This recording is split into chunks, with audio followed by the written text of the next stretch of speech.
Le 22 septembre 1960, le Mali avait 4 millions d'habitants. En 2010, lorsque j'ai fait mon compte pour faire mon discours des cinquantenaires, le Mali avait 15 millions. Ça fait 15, vous imaginez le nombre de dispensaires, le nombre de routes, le nombre d'écoles, le nombre d'emplois. Tout ce qu'il fallait créer de 4 à 15, ce n'est pas aisé et ce n'était pas facile du tout. C'est vrai, nous sommes un peu plus guerriers. Mais cependant, je voudrais quand même, Salif, rappeler quelque chose. Chaque génération fera sa part des devoirs, la nôtre, nos enfants. Dans l'édification de notre nation, elle sera aussi confrontée, chacun au défi de son temps. 75 ans, c'est vrai, nous nous sommes battus. 75 ans, nous nous sommes affirmés. D'ailleurs, il y a un général français qui était colonel à l'époque, Baratier, qui a participé aux troupes d'invasion coloniale, qui a fait vraiment des appréciations particulièrement élégantes vis-à-vis de nos forces et vis-à-vis de nos troupes. Il disait que la guerre coloniale au Soudan n'a pas été chose facile. Contrairement à ce qu'ils ont rencontré dans bien d'autres pays, c'est au Soudan qu'ils ont rencontré la chose la plus difficile. Et c'est au Soudan que s'est forgée la doctrine de l'armée coloniale française, et c'est au Soudan qu'ils ont connu certains chefs français particulièrement importants qui sont devenus plus tard même des maréchaux. Ils ont servi ici, au Soudan, et ils se sont battus pour y arriver. Pendant 75 ans, nous nous sommes battus un peu partout. La première de ces batailles a commencé à Saboutsiré le 22 septembre 1878. Les gens m'ont dit, j'ai dit non, j'ai fouillé, j'ai demandé, on m'a dit. C'est en souvenir du 22 septembre 1878 que les Modibo Keïta et nos papas, à l'époque, ont décidé de retarder et de remettre à ce que notre indépendance puisse coïncider avec cette date. Pour répondre au défi du 22 septembre 1978 à Saboutsiré, nous avons attendu le 22 septembre 1960 pour que le Mali soit indépendant. C'est à Saboutsiré que nous avons entendu le premier coup de canon des Français qu'ils ont tiré sur le Tata. Et c'est également le 22 septembre que nous avons eu les premières ripostes où nous avons tiré pour la première fois sur les troupes d'invasion coloniale. Évidemment, il y a eu un vaste mouvement de résistance. À Nioro du Sahel, à Ouélé-Sebougou, Sigasso avec les frères Tcheba et autres, à Belena, à Yangasso, à Tominya, Banana, Koro, à Koumi et à Anderboukan avec Firoun. Ils n'ont pas laissé, ils se sont battus jusqu'au dernier.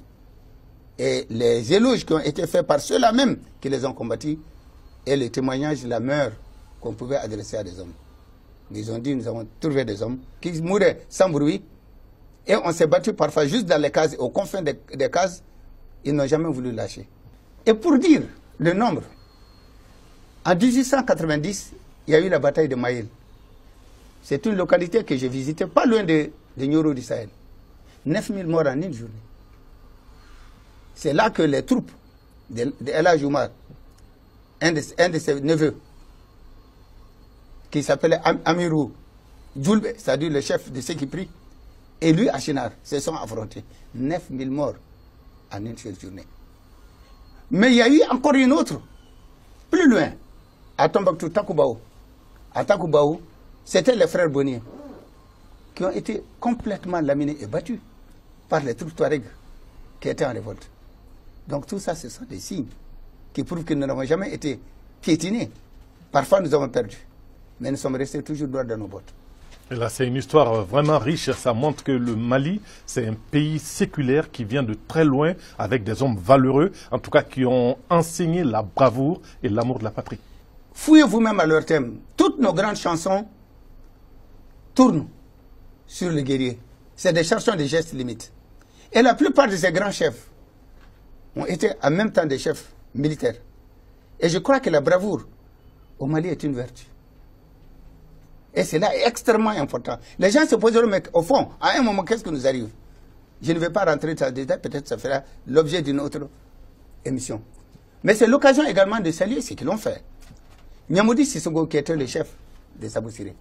Bandjougou Diarra, Chérif Amala, qui a fait sa révolte et sa résistance sur une autre forme. Firoun, le grand chef Touareg. Tcheba, Babemba, El Hadj Oumar, qui a fait sa guerre d'une certaine manière. Mamadou Lamine et Sambouri Touré. Et bien d'autres qui ont fait la guerre et qui se sont battus et que nos enfants et nos petits-enfants doivent connaître l'esprit et les sacrifices qu'ils ont consentis. Et cela nous amène également à parler des foyers insurrectionnels. Il y a eu le Bélédougou avec Komi Diossé Traoré. Il y a eu la région de la Volta avec Yerobanga. Il y a eu la région du Bani avec Banzani Terra. Lorsque je me suis porté dans un village et que j'ai été construire là-bas une maternité au profit de la population Bobo, ils m'ont dit, mais on t'a trouvé un nom. J'ai dit, mais mon nom c'est quoi?